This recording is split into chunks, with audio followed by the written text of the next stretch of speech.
हाँ भाई, question number 7 जो है, जैसे एक्सरसाइज 2 का क्वेश्चन नंबर 7, इनमें से किसकी नॉन रिमूवेबल डिसकंटिन्यूटी है? आप में सबको ध्यान होगा हमारे पास में डिसकंटिन्यूटी के दो ही प्रकार थे, रिमूवेबल और नॉन रिमूवेबल।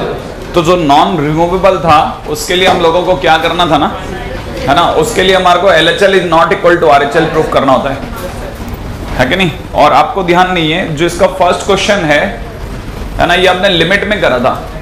इसमें 1/x जो है इसके दो आंसर दिला देगा। जैसे आपने अगर by the way limit x tends to 0 plus निकाला 1/1 plus 2 to the power 1/x, और एक बार निकाला limit x tends to 0 minus 1/1 plus 2 to the power 1/x, तो आपको पता चलेगा x की जगह 0 प्लस h मान h रखने पर 1/1 plus 2 to the power 1/h, और h टेंड्स टू 0 हो जाएगा, और h की जगह 0 होते ही ये 0 हो जाएगा। आप सोच लेना, है ना भाई, मेरे सबसे नीचे इनफिनिट बन जाएगा। और अगर आपने यहाँ पे x की जगह पर 0 माइनस h रखा तो ये बन जाएगा limit 1 plus 2 to the power minus 1/h, और लिमिट h टेंड्स टू 0 रखने पर 1/1 प्लस 0 बन जाएगा, तो इट विल बी 1 बेसिकली। तो आपको पता चला LHL is not equal to RHL, और LHL अगर RHL के बराबर नहीं होता तो इसका मतलब ये है कि नॉन रिमूवेबल डिसकंटिन्यूटी हो गई भाई। और ये कह रहा है which of the following function not defined at x is equal to 0, तो पहला ही आंसर हो गया, पहले ही आंसर हो गया, ठीक है ना भाई। दूसरा, अब ये which of the following function not defined at x is equal to 0, अच्छा अब इनमें डिफाइंड भी नहीं है। आंसर इसने क्या दे दिया, ABC तीनों दे दिया ना, हाँ वो मल्टीपल चॉइस है इसलिए दे दिए इसने। हालांकि इन्होंने बोला नहीं 1 और मोर करेक्ट कुछ भी, लेकिन इसके अंदर तीनों आंसर हैं, क्योंकि 1/x पे तीनों ही मर गए।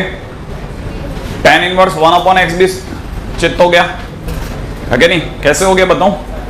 देखो एक बार आप लिखोगे limit x tends to 0 minus tan inverse 1/x, एक बार आप लिखोगे limit x tends to 0 plus tan inverse 1/x, इसका मतलब हो गया tan इनवर्स 1/h, इसका मतलब हो जाएगा tan इनवर्स, सॉरी इसका माइनस h और इसका h, सही है ना भाई। इसका मतलब हो जाएगा tan इनवर्स में माइनस इनफिनिट, और इसका मतलब हो जाएगा tan इनवर्स में इनफिनिट। और मैंने कहा था ऐसे केसेस में पहले tan इनवर्स का ग्राफ बनाओ, सही है ना भाई। तो tan इनवर्स का ग्राफ ऐसा, सही है ना, इनफिनिट पे कहां लग रहा है, π/2 पर, तो इसका आंसर तो सॉरी ये तो माइनस इनफिनिट है ना, माइनस इनफिनिट पे कहां लग रहा है, इसका आंसर माइनस π/2, इसका आंसर π/2। तो again LHL is not equal to RHL, hence it is non removable discontinuity. तो B भी नॉन रिमूवेबल हो गया। 1/x जहां भी है वैसे परेशान करके ही रहेगा। अच्छा बेचारा ये तो ln का खाता भी खराब कर देते, लेकिन मॉड की वजह से बच गया वो, सही है। आपको ये बता देता हूं, इसमें आगे जाकर के आप एक बहुत अच्छा पॉइंट पकड़ेंगे, उसमें ये फंक्शन खुद बहुत काम का है, ये कीमती फंक्शन है। ln mod x बहुत काम का फंक्शन है, इसको भी समझ के रखिएगा, है ना। आगे आने वाले टाइम में आप ये जानेंगे कि ये फंक्शन जो है इसके 3 पॉइंट ऑफ डिसकंटिन्यूटी है। मतलब ऐसे बाजारों के अंदर मिलने वाले क्वेश्चंस में मिलेगा कि विच of the following function has more than 1 point of discontinuity. ये एक्चुअली में बेचारा 3 आदमियों से परेशान है, आपको नहीं पता। एक तो उस समय परेशान होगा जब नीचे वाला इक्वल टू 0, सही ना भाई। अच्छा, और दूसरा ये खुद किससे परेशान होगा ना, x इज इक्वल टू 0 से, x इज इक्वल टू 0 से भी परेशान है, ठीक है। तो इसके कारण से जब आप देखेंगे ना तो आपको पता लगेगा it is mod x is equal to 1, तो x is equal to plus minus 1, 2 point तो ये निकले और एक x इज इक्वल टू 0, तो उसके कारण से ये 3 पॉइंट डिसकंटिन्यूअस है। वैसे तो है ना, मैं आपको इसके एग्जांपल से बता रहा हूँ, हालांकि इसका क्वेश्चन से कोई लेना देना नहीं है। हाँ भाई, क्वेश्चन नंबर 8 अभी थोड़ी देर में हो जाएगा, क्वेश्चन नंबर 9 भी अभी थोड़ी देर में ही हो जाएगा, क्योंकि अब ये बस छोटे मोटे क्वेश्चन बचे हैं। क्वेश्चन नंबर 10 हो गया, सही है। क्वेश्चन नंबर 11 अगर नहीं हुआ तो अगले चैप्टर में हो जाएगा, अगले चैप्टर में हो जाएगा, है ना। वैसे तो हो जाना चाहिए था, क्योंकि आपको सिंपल एक इस फंक्शन को ढंग से लिखना है, ठीक है। वो जो अभी भी नहीं लिखना सीख रहे है ना, अपनी जिद की वजह से नहीं सीख रहे हैं। बाकी मैंने काफी कोशिश कर ली कि फंक्शन को ढंग से लिखना तो सीख लो यार। cos 1/x कब, जब x is not equal to 0, और 0 जब x is equal to 0। Basically function ऐसे दिया गया है, आप ध्यान से देखो तो अगर मुझे इसकी कंटिन्यूटी है या कुछ भी चेक करना है तो मुझे जहां मना कर रहा है वहीं पे लिमिट काटनी है। जो लिमिट का आंसर होगा वो अगर नीचे वाले से मैच कर गया तो मैं चिल्ला के बोल पड़ूंगा कंटिन्यूस है, वरना मना कर दूंगा। ध्यान है ना आपको, है ना? आगे चलते हैं। अच्छा, अब देखो इसमें ऑप्शन में देख लो, आप मेरी बात समझ गए होंगे आप। अब देखो मेरे को मेरा सबूत तो मिल गया। तीसरा चौथा ऑप्शन कहता है डिफरेंशिएबल नॉट डिफरेंशिएबल। इसका मतलब ये क्वेश्चन इस चैप्टर का नहीं था, ये अगले चैप्टर का है। अगले चैप्टर में जाने के बाद याद है ना, थर्ड बर्थडे मनाने लग जाएंगे तो हम सेकंड बर्थडे की बातें कर सकते हैं। हम अभी सेकंड बर्थडे पे थर्ड बर्थडे की बातें करें, शोभा नहीं देता, ठीक है ना? अगला क्वेश्चन नंबर 12 में करा चुका हूं। क्वेश्चन नंबर 13 उम्मीद है आपसे नहीं हुआ होगा, सही है ना? हाँ भाई, अब जरा देख लीजिएगा इसका कारण तो क्या रहा होगा पता नहीं। अब पहले तो ये बात करते हैं, f(x) एक फंक्शन है जिसकी वैल्यू ग्रेटेस्ट इंटीजर x है। ये कहता है इससे अलग कर दो। एक gx पे भी गौर करो। gx कह रहा है कि जब जब भी आपका x एक इंटीजर हो, 0 को पकड़िए, और x जब भी नॉन इंटीजर हो, माने i को छोड़कर कुछ भी हो, तो x² को पकड़िए, ठीक है? अब ये कह रहा है कि पहली क्वेश्चन, पहला ऑप्शन सुनिएगा। पहला ऑप्शन कहता है limit x tends to 1, gx के बारे में सोचो, एग्जिस्ट करता है तो हाँ भरना, वरना ना करना। देखिए साहब, लिमिट x टेंड्स टू 1 के दो मतलब निकाले थे हमारी दुनिया में। Limit x tends to 1 minus, सही भाई, है ना? और limit x tends to 1 plus, सही भाई। अगर ये एग्जैक्ट 1 होता तो मैं i में चला जाता। 1 से कम या 1 से ज्यादा होते ही मैं इंटीजर नहीं रहा। 1 से कम या 1 से ज्यादा होते ही कोई भी वैल्यू इंटीजर नहीं होती, आपको पता होगा। एक पे ही इंटीजर होता है। इंटीजर ये नहीं कि थोड़ी दूर तक भी इंटीजर चलता रहता है, ठीक है ना? तो अगर देखा जाए 1 माइनस और 1 प्लस दोनों पे ही इंटीजर नहीं है, तो इसका मतलब मुझे x² को बोलना चाहिए। अगर मैं देखा जाए दोनों जगह x² लगा दूं, x² लगाते आप थोड़ी देर बाद 1 माइनस h का स्क्वायर और एक बार 1 प्लस h का स्क्वायर करवाओगे, आगे पीछे मुझे h की जगह, तो इसका आंसर भी ऑलमोस्ट 1, इसका आंसर भी ऑलमोस्ट 1 होना ही है। तो इसका मतलब लिमिट एग्जिस्ट करती है। तो पहला ऑप्शन में तो मुझे नहीं पता क्या कह रहा है, लेकिन मुझे पता है इसकी लिमिट एग्जिस्ट करती है। तो देखो साहब, पहला ऑप्शन तो आधा तो सही हो गया। अब ये कह रहा है क्या ये कंटिन्यूस भी है क्या? कंटिन्यूस कब होगा ये आप पहचाने तो g1 minus is equal to g1 plus तो है। क्या g1 की वैल्यू पता है? x इज इक्वल टू 1 रखते ही 0, तो is not equal to g1, क्योंकि इसका आंसर 1, इसका आंसर 1 और इसका आंसर 0, तो 0 ने पल्ला काट लिया। इसका मतलब फंक्शन इज नॉट कंटिन्यूस, माने ए ऑप्शन बिल्कुल सही है, सही है। अब ये मल्टीपल चॉइस हो सकता है, ठीक है ना? नहीं, क्योंकि अब पिछली बार मेरी उंगली चली है ना, तब से मुझे याद हो सकता है, ठीक है? अब देखो अगला कह रहा है, अगला सेकंड ऑप्शन उसने fx पे लिया है, दिख रहा है आपको? सेकंड ऑप्शन में वो कह रहा है limit x tends to 1 fx। दिख गया आपको fx लिखते ही?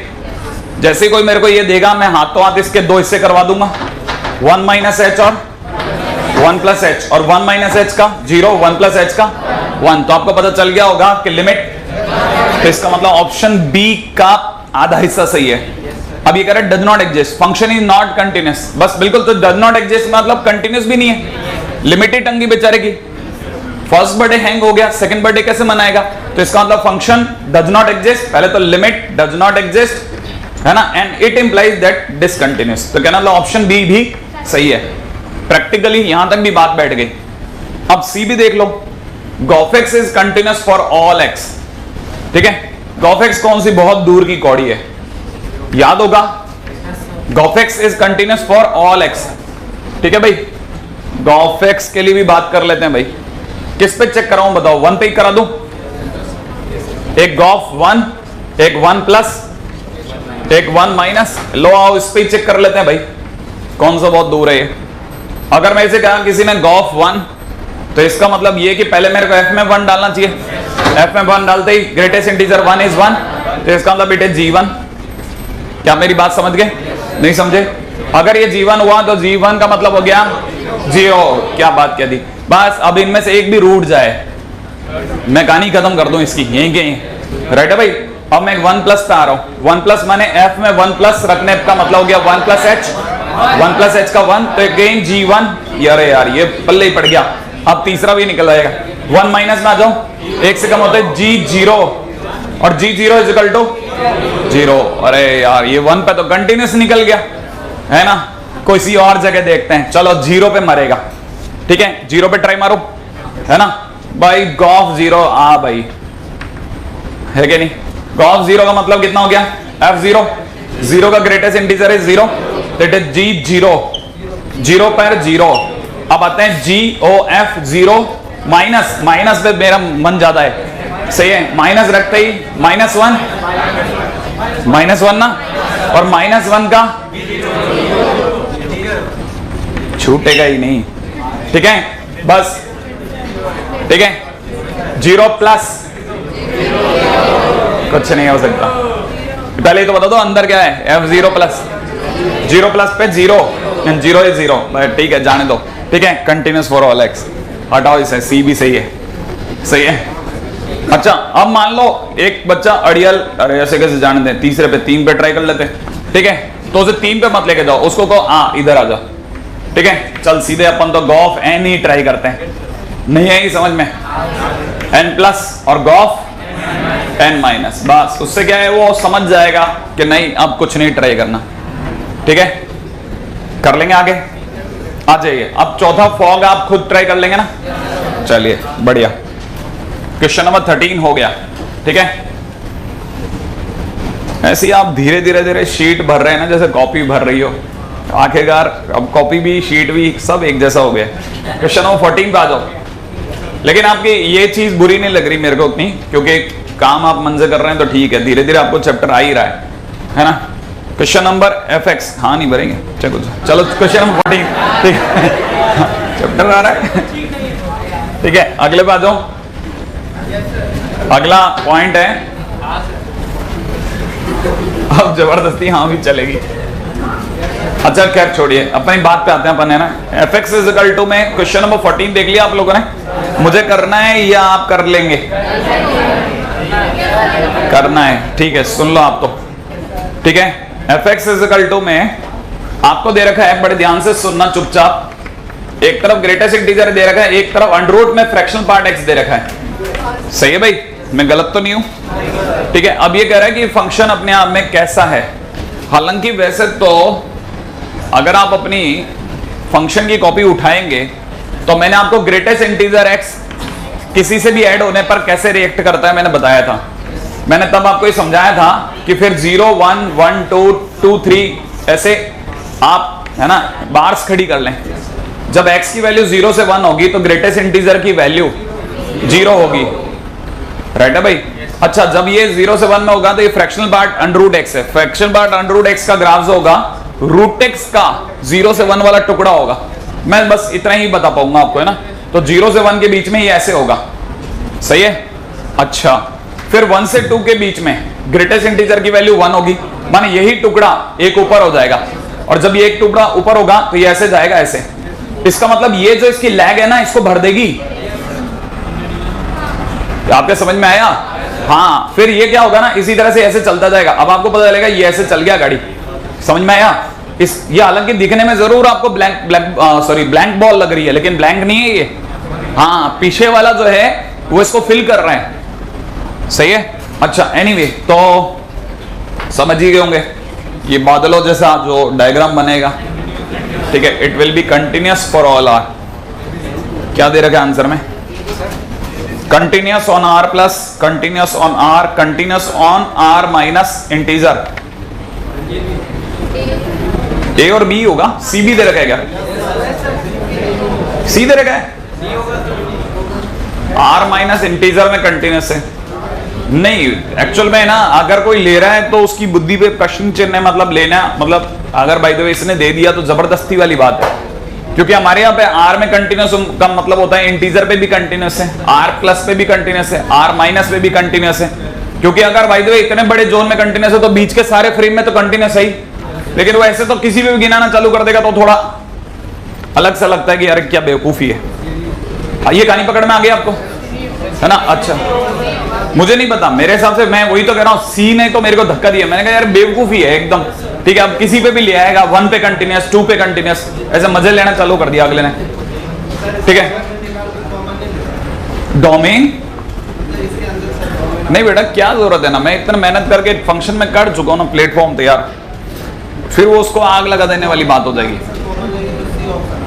हाँ नहीं आएगा, कुछ भी कर लो आप, कुछ भी कर लो, सी नहीं आएगा, सी नहीं आएगा, सी बड़ा ऑकवर्ड है, पता है ना, वो पता है जबरदस्ती में r माइनस आई पे अगर आपने कंटिन्यूस कह दिया तो इसका मतलब क्या होता है ना, इसका मतलब होता है फिर वो r में नहीं है, मतलब इंटीजर ने कोई पाथ कर दिया, ऐसी वाली फील दे देता है वो। सही है, हाँ नहीं मिसिंग पॉइंट तो दूर दूर तक, मिसिंग पॉइंट डिसकंटिन्यूटी, ये कंटिन्यूस है नहीं, अंडररूट के अंदर कोई फर्क नहीं पड़ता। मैंने आपको एक बार f फ्रैक्शनल पार्ट x सिखाया है, फंक्शन में x की जगह फ्रैक्शनल पार्ट x होने पर कैसे काम करते हैं, उसमें ये वाला ग्राफ पड़ा है आपके, मिल जाएगा आपको। हाँ भाई क्वेश्चन नंबर, अभी इतना ही टाइम क्योंकि अपन एक एक क्वेश्चन पे ऐसे देंगे तो मुश्किल होगी। हाँ भाई क्वेश्चन नंबर 16 हो गया। हाँ भाई कई बच्चे इस क्वेश्चन के अंदर ये बात सजगता से सीख लें, क्योंकि हम यहाँ सीखने के लिए इकट्ठे होते हैं, कई लोग रह रह के भूल जाते हैं, उनका पॉइंटर खो जाता है। ठीक है, हम लोग ध्यान दे लें इस बात पे कि 1 अपॉन में ग्रेटेस्ट इंटीजर sin x दिया है, आपको सबको पता है ये डिसकंटिन्यूअस तब होगा जब नीचे वाला, तो हमें पता होना चाहिए greatest integer sin x is equal to 0, इसका मतलब sin x is equal to 0 to 1। क्या आप ये बात समझ गए? अब आपको पता होना चाहिए हमने 0 से 1 तक के सारे हिस्से उड़ा दिए, मतलब आपको पता है ये आपको नहीं होने देना, ठीक है ना, ये आपको नहीं होने देना। अब क्वेश्चन वाला क्या कहता है, कंटिन्यूस या डिसकंटिन्यूस। अच्छा तो डोमेन वोमेन पे उतरिए बेचारा, चलो कोई बात नहीं, जाने देना ना, इसको परेशान मत करना ज्यादा। देखो आप sin x की अगर बात करते हैं ना तो sin x का ग्राफ कुछ हद तक ऐसा होता है। सही भाई, अपन एक रफ आइडिया ले लेते हैं, हमें क्या चाहिए और क्या नहीं चाहिए। हमें 0 से लेकर के और 1 से ठीक पहले तक का हिस्सा नहीं चाहिए, ये नहीं चाहिए। हमें कहां से चाहिए, हमें π/2 से दे दे भाई, π/2 से लेकर के आगे का हिस्सा चलेगा? नहीं चलेगा। क्यों नहीं चलेगा? हमें तो 0 से 1 तक का हिस्सा चाहिए ही नहीं, ये भी तो 0 से 1 में जाता है। 0 से 1 का मतलब क्या है सर? अरे 0 से 1 ये नहीं चाहिए, फिर क्या चाहिए? एक π/2 दे दे, π/2 से कोई लफड़ा नहीं है, क्यों? क्योंकि 1 पे ओपन है। क्या मेरी बात समझ गए? बाकी इसके यहां तक के हिस्से से बहुत लफड़ा है, क्योंकि ये सब 0 से 1 में आ रहा है। फिर नीचे वाला सर चलेगा, 100% चलेगा, इसमें कोई पंगा नहीं है। हमें -1, 0 से -1 से कोई पंगा नहीं है। तो 0 से -1 कहां से चालू हुआ? पाई से 2π, माने इवन पाई से, सॉरी ऑड पाई से इवन पाई, ऑड पाई से इवन पाई का मतलब हो गया 2n + 1 पाई से 2n पाई। और फिर यूनियन में π/2 वाले उछलते आएंगे, और कैसे आएंगे? हर 2n पाई के बाद π/2 आ रहा है, नहीं समझे? ये इस π/2 के बाद दोबारा π/2 कब आया? 2π आगे जा करके। क्या आप ये बात समझे? तो 2π ऐड कर दो, तो आपका आंसर हो गया ऑड पाई से लेकर के इवन पाई यूनियन 2n पाई + π/2। है क्या कोई आंसर हमारे पास? बिल्कुल, हमारा आंसर हो गया ए। सही भाई। अब बी हो सकता है क्या? बी कैसे हो सकता है? क्वेश्चन कह रहा है इसमें कंटिन्यूस है। हाँ ये कंटिन्यूस है, इसमें ये पूरी तरह कंटिन्यूस है, इसमें कोई दर्द नहीं है, हमें इसमें कंटिन्यूस है।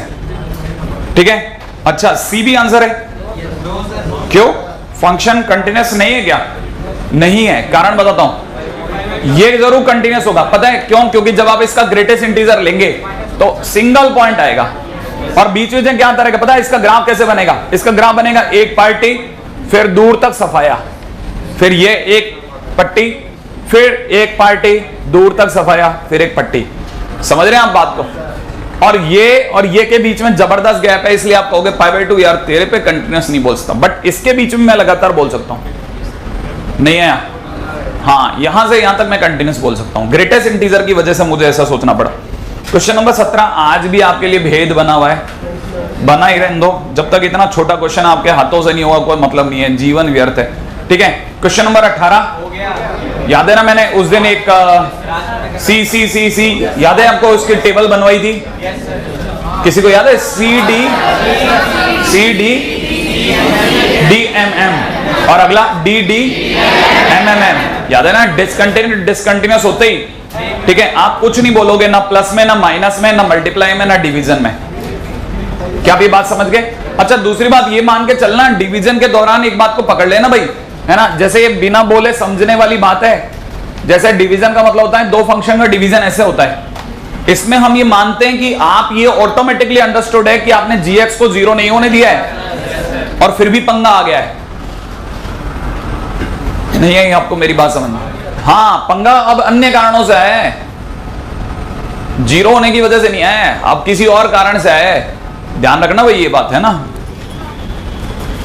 हाँ, GF जीरो नहीं है, वरना कोई फिर तो बहुत सारी कहानियां बनेंगी। अच्छा, इसमें भी हम लोगों ने काफी तो कर लिया, 12 तक, 12 से पहले 11 तक तो हो ही गया ऑलमोस्ट, है ना। एक्सरसाइज 3 की तो बात कर रहा हूं मैं।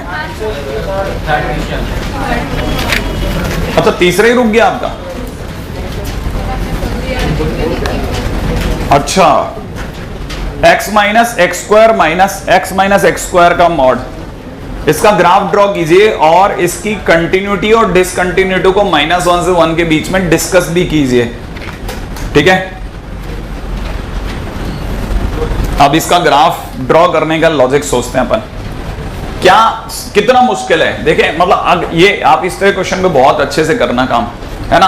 और इस तरह क्वेश्चंस को पाने के लिए देखें इसने किया है या ये आपके लिए छोड़ के भाग गया, जैसा उम्मीद थी, है ना, छोड़ के भाग गया, ठीक है। IIT का 2013, 14, 15, 16 के क्वेश्चंस कंटिन्यूटी और डिफरेंशिएबिलिटी के कहीं से भी ढूंढ करके, ठीक है ना, एक पेज अलग से लगा करके आप इसमें लगा लेना। कंटिन्यूटी डिफरेंशिएबिलिटी में 2016 तक, 13 से लेकर 16 तक one of the best question है। ऐसे क्वेश्चंस हमारे को ढूंढे नहीं मिलते, बुक्स में भी हमको नहीं मिलते। माने हम पेपर बनाना चाहे ना कि ऐसा पेपर बनाएंगे कि मतलब बच्चा हाथ भी नहीं लगा पाएगा, वैसे तो वो लगाता ही नहीं बेचारा, ठीक है, ठीक है, वो तो ऐसे पैर से ही दूर कर देता है ना ठीक है, ये नहीं ये नहीं चाहिए, लेकिन फिर भी मतलब वो ऐसा अगर धमाकेदार क्वेश्चन चाहिए तो आप 2016, 15 के पेपर 1, पेपर 2 के क्वेश्चन देखिए, बहुत अच्छे क्वेश्चन है, ठीक है। उनमें एक इस तरह का क्वेश्चन भी है, मतलब IIT भी इस तरह की बकवास कर सकती है, ध्यान रखना भाई। x minus mod of x minus x square का ग्राफ, बाढ़ में लग गया ना ग्राफ। आप तो सीधी सी बात बताइए, क्या आपको पता है मॉड के कारण इस बेचारे की 2 बार कैसी कैसी हालत होने वाली है। एक बार तो एज इट इज नहीं है, एक बार तो ये प्लस हो जाएगा ना, आप मेरी बात समझ गए। अच्छा, अब आपको ये तो पता होगा ना, एज इट इज तब आएगा जब आप ये कह दो कि जो अंदर का मटेरियल है मॉडुलस के वो पॉजिटिव हो और जब अंदर का मटेरियल नेगेटिव हो। क्या मेरी बात समझ गए, सही है ना। अब अपन इसको थोड़ा और एलिब्रेट कर लेते हैं। अगर ये एज इट इज आ गया तो आपको पता चल गया कि ये एक्स स्क्वायर बनने वाला है, अदरवाइज ये 2x माइनस एक्स स्क्वायर का ग्राफ बनवाएगा। सिंपल होता जा रहा है, छोटा हो रहा है, छोटा।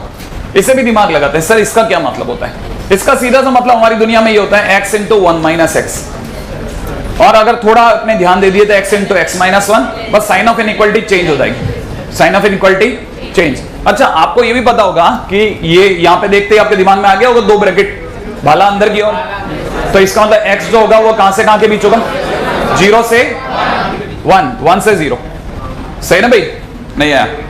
अच्छा, अगर आपको ये वाली बात समझ में आ गई तो उधर की तरफ भी दिमाग लगा लेते हैं। ये कुछ मेरे को संदिग्ध लगने लग गया है। अच्छा, x into x minus 1 is greater than 0, याद है ना। तो इसका मतलब ये कि अगर कोई इसके आगे सोचता है तो x बड़े से बड़ा छोटे छोटा, याद है ना। तो x less than 0, sorry x less than 0 but greater than 1, sure है भाई। अब मेरे को ये समझ में आ गया, इसको भी जरा एक बार पढ़ते हैं ना, तो अब हमारे को समझ में आएगा क्या कह रहा है भाई। ये कह रहा है कि अगर आप 0 से 1 के बीच में खड़े हैं ना, तब तो आप इसका ग्राफ बनाएंगे, सही है। अगर आप 1 से आगे चले गए या 0 के पीछे आ गए तब आप इसका ग्राफ बनाएंगे। बच्चा सोच रहे इसका तो सर मैं बना दूंगा, इसका थोड़ा मेरे को लगता है डाउट है। मैंने कहा इसका ग्राफ पहले बना के देख लेते हैं, एक कोने में आकर के अपने पेज पे बना लेते हैं। याद होगा इसमें कॉमन क्या रहा है, क्या मैं इसे ऐसा लिख दूं minus x into x minus 2, क्योंकि आप x कॉमन लेके 2 माइनस एक्स छोड़ते हैं, मैं माइनस भी बार ले लेता हूं तो माइनस इंटू एक्स माइनस 2। हाँ भाई, किसी ने मेरे को बोला टर्निंग पॉइंट 0 और 2 आ गए, बाहर के माइनस की वजह से माइनस प्लस माइनस, क्या आप यहां तक की बात भी पकड़ गए। अच्छा, प्लस होने की वजह से डोम ऊपर, माइनस की वजह से नीचे, तो मैंने आपके सामने इसका ग्राफ बना दिया है ना। अब जहां तक टुकड़े चाहिए हम सोचते रहेंगे, राइट है। अब दिमाग लगाते हैं, जरा देखिएगा ग्राफ के ऊपर बात चल रही है, रेडी। कहां से कहां तक, 0 से 1 में, ये रहा 0, ये रहा 1। 0 से 1 में मुझे किसका ग्राफ बनाना है, एक्स स्क्वायर का। तो आपको पता होगा 0 से 1 में एक्स स्क्वायर का ग्राफ ऐसा बनेगा, सही है। यहां डार्क बॉल यहां भी दे रहा हूं और यहां भी दे रहा हूं, समझने वाले के लिए इशारे हैं मेरे, सही भाई। अच्छा, 1 के आगे मुझे किसका ग्राफ बनाना है, इसका, आपको नहीं पता ये जगह पे 1 होगा, 0 से 2 के बीच 1 होता है हमारे, नहीं है 1 के आगे मुझे इसका ग्राफ बनाना है। 1 पर ये 1 रख लो, जरा बताएंगे 1 पे वैल्यू कितनी आ रही? 1 पे 1 आ रही, सही है ना। और x² की वैल्यू भी 1 पे 1 ही है, तो ये u आएगा और उसके बाद में ये इसको नीचे गिर देगा भाई, है ना। 0 से 2 होता हुआ और ये नीचे ले जाएगा, ये जगह 2 है, सही है। अच्छा 1 के आगे किसका ग्राफ बनाया? ये वाला। 0 के पीछे भी ये वाला बना दूं, 0 के पीछे अगर ग्राफ बनेगा तो ये बन जाएगा, लो क्वेश्चन का काम खत्म हो गया, सही है। अब बताइए, आप तो छोड़िए सारा कहां किस इलाके में, आप तो मुझे बताइए पूरा ग्राफ कैसा लगा, कंटिन्यूअस या डिसकंटिन्यूअस, डिफरेंशिएबल या नॉट डिफरेंशिएबल? कितनी जगहों पर? एक जगह तो श्योर है और दूसरी जगह संदिग्ध है, श्योर नहीं हो सकता है हल्का सा कोई शार्प रह गया, नहीं है, हल्का सा कोई शार्प हो सकता है ना। ये तो हल्का सा शार्प हो सकता है जब डायग्रामेटिकली आप डिस्कस नहीं कर पाते ना, यू आर नॉट श्योर, तब हमारे को क्या करना पड़ता है ना, फार्मूलेज की मदद लेनी पड़ती है। और वो फार्मूले कहां मिलते हैं? अगले चैप्टर में, जिसका नाम है डिफरेंशिएबिलिटी। तब हम क्या करते हैं ना, तब हम कहते हैं कि 0 से जस्ट पहले का डेरिवेटिव और 0 के जस्ट बाद का डेरिवेटिव चेक करेंगे। डेरिवेटिव क्या कर लेगा? यहां डेरिवेटिव क्या करता? वो जो वहां करेगा वो यहां करता। अगर आपको बताओ डेरिवेटिव का मतलब होता है टेंजेंट की स्लोप, dy/dx बोले तो tan थीटा। हमने कहीं फिजिक्स वगैरह में थोड़ा बहुत एक आइडिया ले रखा है कि dy/dx का मतलब ग्रेडियंट होता है, याद है आपको? फिजिक्स में सिखाते हैं ना, ग्रेडियंट माने tan थीटा माने dy/dx, कई बार आपको सिखाते होंगे ना। तो हम क्या करते हैं ना, हम इस पॉइंट पर एक टेंजेंट बनाते हैं लास्ट वाले के हिसाब से, सही है। अच्छा, और इसके ऊपर भी टेंजेंट बनाते हैं कर्व के ऊपर, है ना, अंदर से। इस जगह पर एक ही जगह पर 2-2 टेंजेंट दिखते हैं और एक ही जगह पर 2-2 टेंजेंट इज नॉट अलाउड, सही है। ऐसा बस मुझे पता चल जाए कि एक ही जगह पे 2 टेंजेंट भले हल्के से भी इधर उधर हो जाए तो हम कह देते हैं डिफरेंशिएबल नहीं है। शार्प होने का बेसिकली मतलब होता है एक ही जगह पर 2 टेंजेंट का होना। शार्प होने का मैथमेटिकल मीनिंग होता है एक ही जगह पर 2 टेंजेंट का होना। If it is unique tangent का मतलब एक ही tangent, then it is differentiable, ठीक है। If it is 2 tangent at a point, इसका मतलब कुछ लोचा हो गया, ठीक है। ग्राफ तो आ गया समझ में? बहुत मुश्किल लगा? एक बार दोबारा बता देंगे मेरे को कैसे कैसे किया मैंने, है ना। मैंने एज इट इज या फिर माइनस के साथ। एज इट इज तब लिया जब अंदर वाला, और माइनस के साथ जब अंदर वाला नेगेटिव। फिर अंदर वाले को निभाता चला गया, मुझे उससे 2 जोन मिल गए, ठीक है ना भाई। इस दौरान मेरे को थोड़ा नीचे वाले के ऊपर थोड़ा डाउट था कि मैं ग्राफ बना पाऊंगा कि नहीं बना पाऊंगा। मैंने 2x - x² का ग्राफ बना के देख लिया, सही है। जो मुझे लगा अरे तो बहुत आसान है, मैं बना सकता हूं। फिर मैंने कुछ नहीं, एट ए टाइम 0 से 1 में पहले x² का बनाया, फिर 1 के आगे और 0 के पीछे ये वाला इसके वाले हिस्से ले लिए, सही है, ठीक है। नहीं है?